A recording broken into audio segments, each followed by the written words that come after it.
शांताकारं भुजंगशयनं पद्मनाभं सुरेशं विश्वाधारं गगनसदृशं मेघवर्णं शुभांगं लक्ष्मीकान्तं कमलनयनं योगिभिर्ध्यानगम्यं वंदे विष्णुभवभयहरं सर्वलोकैकनाथं। मंगलम भगवान विष्णु मंगलम गरुड़ध्वज मंगलम पुंडरीकाक्ष मंगलाय तनोहरि। ओम नमो भगवते वासुदेवाय। हिंदू धर्म में एकादशी व्रत को विशेष महत्व प्रदान किया गया है। एकादशी व्रत को सभी व्रतों में श्रेष्ठ माना गया है। एकादशी का व्रत भगवान विष्णु को समर्पित है। इस व्रत में भगवान विष्णु की विशेष पूजा की जाती है। इस व्रत को सबसे कठिन व्रतों में से एक माना जाता है। इस दिन विधि विधान से एकादशी का व्रत रखने से सभी मनोकामनाएं पूरी होती है और निसंतान दंपतियों को संतान की प्राप्ति होती है। एकादशी का व्रत सभी पापों से मुक्ति दिलाता है। वहीं परिवार में किसी एक सदस्य के भी एकादशी का व्रत करने से कई पीढ़ियों के सुमेरु सरीखे पाप भी नष्ट हो जाते हैं। पुत्रदा एकादशी पर सुबह स्नान करने के बाद व्रत का संकल्प लेना चाहिए। इसके बाद भगवान विष्णु की पूजा करनी चाहिए और उन्हें पीले रंग के फूल और तुलसी दल अर्पण करना चाहिए। इसके बाद भगवान विष्णु की आरती करनी चाहिए और पौष पुत्रदा एकादशी व्रत की कथा का श्रवण करना चाहिए। इससे सभी प्रकार की मनोकामनाएं पूर्ण होती है और भगवान विष्णु की कृपा आजीवन बनी रहती है। आइए सुनते हैं पौष पुत्रदा एकादशी व्रत कथा। धर्मराज युधिष्ठिर भगवान श्री कृष्ण से कहते हैं, हे भगवान, आपने पौष कृष्ण एकादशी अर्थात सफला एकादशी का महात्म्य बताकर बड़ी कृपा की। अब आप कृपा करके मुझे पौष मास के शुक्ल पक्ष की एकादशी के विषय में बताइए। इस एकादशी का क्या नाम है तथा इसके व्रत का क्या विधान है, इसकी विधि क्या है, इस व्रत को करने से किस फल की प्राप्ति होती है और उसमें कौन से देवता का पूजन किया जाता है, कृपया यह सब विधान पूर्वक कहिए। श्री कृष्ण भगवान कहते हैं, पौष मास के शुक्ल पक्ष में आने वाली एकादशी को पौष पुत्रदा एकादशी के नाम से जाना जाता है। इसमें भगवान श्री नारायण की पूजा की जाती है। विधि पूर्वक इस व्रत को करना चाहिए। इस चर और अचर संसार में पुत्रदा एकादशी के व्रत के समान दूसरा कोई व्रत नहीं है।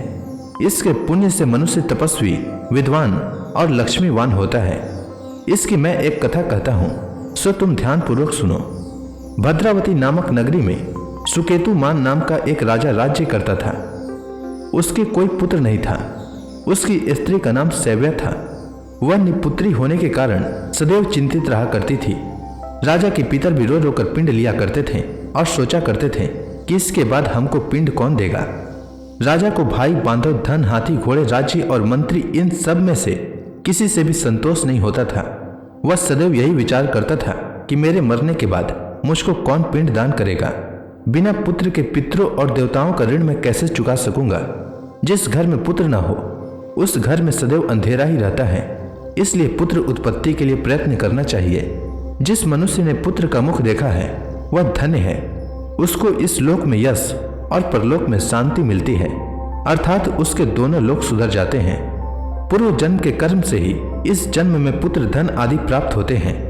राजा इसी प्रकार रात दिन चिंता में लगा रहता था। एक समय तो राजा ने अपने शरीर को त्याग देने का निश्चय किया, परंतु आत्मघात को महान पाप समझकर उसने ऐसा नहीं किया। एक दिन राजा ऐसा ही विचार करता हुआ अपने घोड़े पर चढ़कर वन को चल दिया तथा पक्षियों और वृक्षों को देखने लगा। उसने देखा कि वन में मृग, व्याघ्र, सुअर, सिंह, बंदर और सर्प आदि सब भ्रमण कर रहे हैं। हाथी अपने बच्चों और हथनियों के बीच घूम रहा है। इस वन में कहीं तो गिद्दड़ अपने कर्कश स्वर में बोल रहे हैं, कहीं उल्लू ध्वनि कर रहे हैं। वन के दृश्यों को देखकर राजा सोच विचार में लग गया। इसी प्रकार आधा दिन बीत गया। वह सोचने लगा कि मैंने कई यज्ञ किए, ब्राह्मणों को स्वादिष्ट भोजन से तृप्त किया, फिर भी मुझको दुख प्राप्त हुआ। ऐसा क्यों? राजा प्यास के मारे अत्यंत दुखी हो गया और पानी की तलाश में इधर उधर फिरने लगा। थोड़ी दूर पर राजा ने एक सरोवर देखा। उस सरोवर में कमल खिले थे तथा सारस, हंस, मगरमच्छ आदि विहार कर रहे थे। उस सरोवर के चारों तरफ मुनियों के आश्रम बने हुए थे। उसी समय राजा के दाहिने अंग फड़कने लगे। राजा शुभ शकुन समझकर घोड़े से उतरकर मुनियों को दंडवत प्रणाम करके वहीं बैठ गया। राजा को देखकर मुनियों ने कहा, हे राजन, हम तुमसे अत्यंत प्रसन्न हैं। तुम्हारी क्या इच्छा है, सो हमसे कहो। राजा ने पूछा, महर्षि, आप कौन हैं और किस लिए यहाँ पर आए हैं, कृपया करके बताइए। मुनि कहने लगे, हे राजन, आज संतान देने वाली पुत्रदा एकादशी है। हम लोग विश्वदेव हैं और इस सरोवर में स्नान करने के लिए आए हैं। यह सुनकर राजा कहने लगा कि महाराज, मेरे भी कोई संतान नहीं है। यदि आप मुझ पर प्रसन्न हैं तो एक पुत्र का वरदान दीजिए।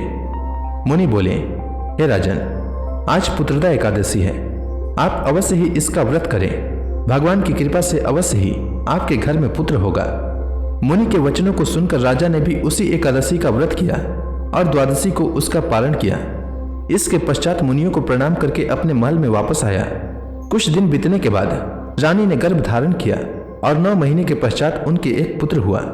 वह राजकुमार अत्यंत शूरवीर, यशस्वी और प्रजापालक हुआ।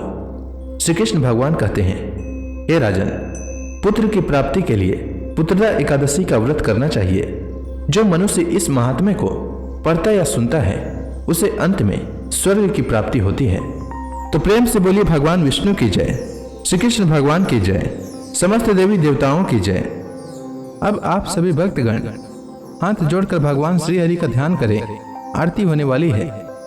ओम जय एकादशी माता मैया, जय एकादशी माता। विष्णु पूजा व्रत को धारण करके, विष्णु पूजा व्रत को धारण करके शक्ति मुक्ति पाता। ओम जय एकादशी माता। तेरे नाम गिनाऊं देवी, भक्ति प्रदान करनी, भक्ति प्रदान करनी। गण गौरव की देनी माता, गण गौरव की देनी माता, शास्त्रों में बरनी। ओम जय एकादशी माता। मार्गशीर्ष कृष्ण पक्ष की उत्पन्ना, विश्व तारणी जनमी मैया, विश्व तारणी जनमी। शुक्ल पक्ष में हुई मोक्षदा, शुक्ल पक्ष में हुई मोक्षदा, मुक्तिदाता बन के भरमी। ओम जय एकादशी माता। पौष के कृष्ण पक्ष की सफला नामक है, शुक्ल पक्ष में होए पुत्रदा, आनंद अधिक रहे। ओम जय एकादशी माता। नाम सट तिला माघ मास में कृष्ण पक्ष आवे मैया, कृष्ण पक्ष आवे। शुक्ल पक्ष में जया कहावे, शुक्ल पक्ष में जया कहावे, विजय सदा पावे। ओम जय एकादशी माता। विद्या फाल्गुन कृष्ण पक्ष में शुक्ला अमल की मैया, शुक्ला अमल की। पाप मोचनी कृष्ण पक्ष में चैत्र महाबली की। ओम जय एकादशी माता। चैत्र शुक्ल में नाम कामदा, धन देने वाली मैया, धन देने वाली। नाम बरूथनी कृष्ण पक्ष में बैसाख माहवाली। ओम जय एकादशी माता। शुक्ल पक्ष में होए मोहिनी, अपराज्येष्ठ कृष्ण पक्षी मैया, अपराज्येष्ठ कृष्ण पक्षी। नाम निर्जला सब सुख करने, शुक्ल पक्ष रखी। ओम जय एकादशी माता। योगिनी नाम आषाढ़ में जानो, कृष्ण पक्ष करनी मैया, कृष्ण पक्ष करनी। देव सैनी नाम कहायो, शुक्ल पक्ष धरनी। ओम जय एकादशी माता। कामिका श्रावण मास में आवे, कृष्ण पक्ष कहिए। श्रावण शुक्ला होए पवित्रा, आनंद से रहिए। ओम जय एकादशी माता। अजा भाद्रपद कृष्ण पक्ष की परिवर्तनी शुक्ला, मैया परिवर्तनी शुक्ला। इंद्राश्विन कृष्ण पक्ष में व्रत से भव सागर निकला। ओम जय एकादशी माता।